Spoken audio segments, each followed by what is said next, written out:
What's that word? What's that word, family? Hey, man, check it out, check it out, check it out. Is to the streets, is to the streets. It's your homeboy, Elo, back with another episode of Fast and Furious Interviews. Today, ladies and gentlemen, we got a very special guest in the building with us, Sonny Roseland. Why don't you tell the people who you are and where you from? Yo, it's your boy Edbrook, aka Sonny Roseland. Honey. Hey man, check this out. I've been hearing about your music for the longest time by me being a person from the hundreds. Like people been actually sending me your music saying you gotta get Sonny Roseland in the building. So today I finally got you in the building. I just want to say I really appreciate you for joining the show. Members only type shit, nigga. You already know, man. Members only type shit. Hey, look, check this out. I want to take it back to the beginning. What was it like for a young Sonny Roseland growing up in Chirac?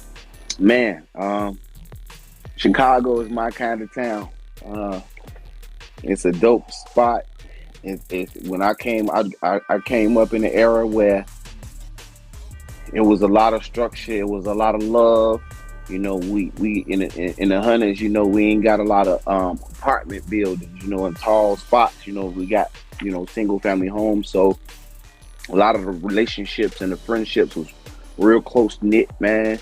You know, I literally can smell them summer days with the with my OG got the pickles and the flaming hots with cheese and meat at the candy store on the front porch, you know, that type of thing, you know. And then, you know, that's just the positive side of it. And you, like in any other urban neighborhood, you got the negative side of it where you're hearing the police sirens, the ambulances, and the gunshots, you know. I feel like my upbringing was fair. I'll say that. Because I understand that you was in like a gang infested neighborhood.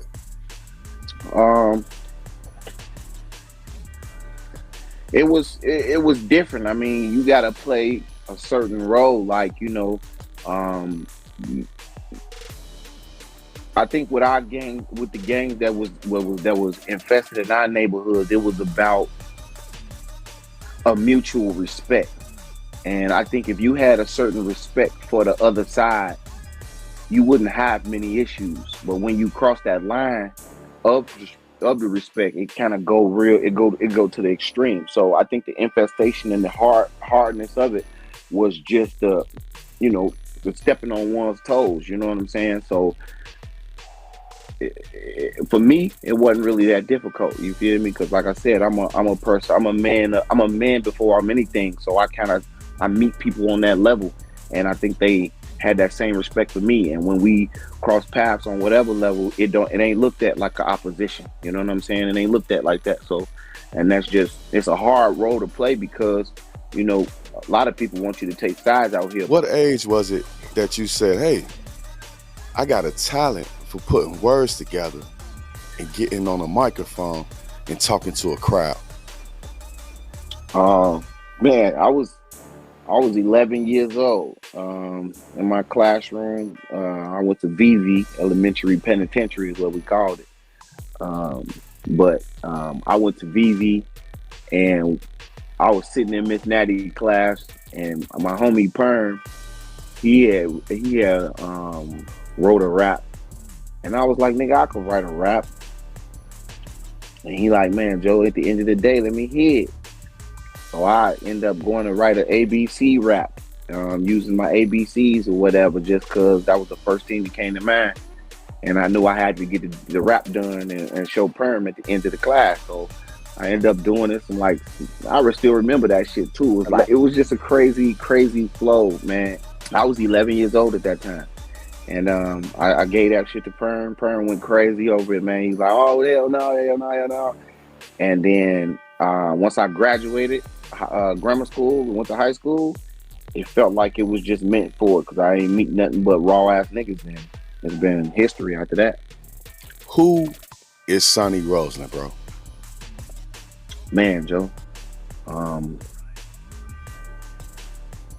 your hood gumbo, man. Sonny Roseland. I'm your father.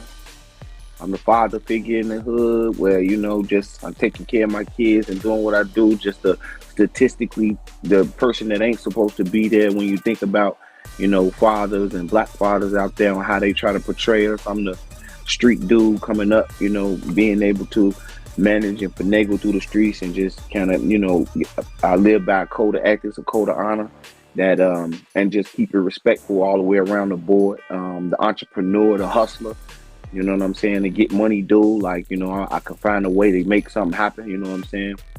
I literally could, sell anything, to be quite honest, you know what I'm saying? The activist, the hood spokesperson, you know what I'm saying?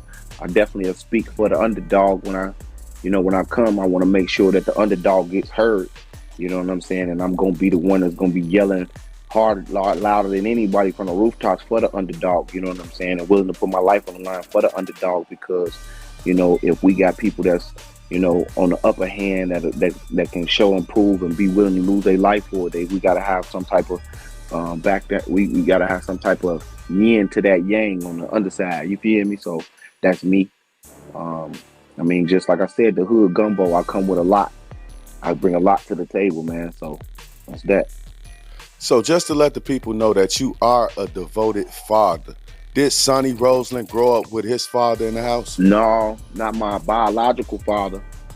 I grew up, my biological father left when I was about 3 or 4 years old, but my mom's ended up getting with somebody else, and he came in the picture when I was about 5 or 6. And I grew up with him in the crib. Typical stepfather type of situation, you know what I'm saying? It wasn't really like a super close situation, but he did the best that he could do, you know what I'm saying? And I respect him for it to this day. Still do, still communicate, still rocking. Him and my OG still rocking. So yes and no.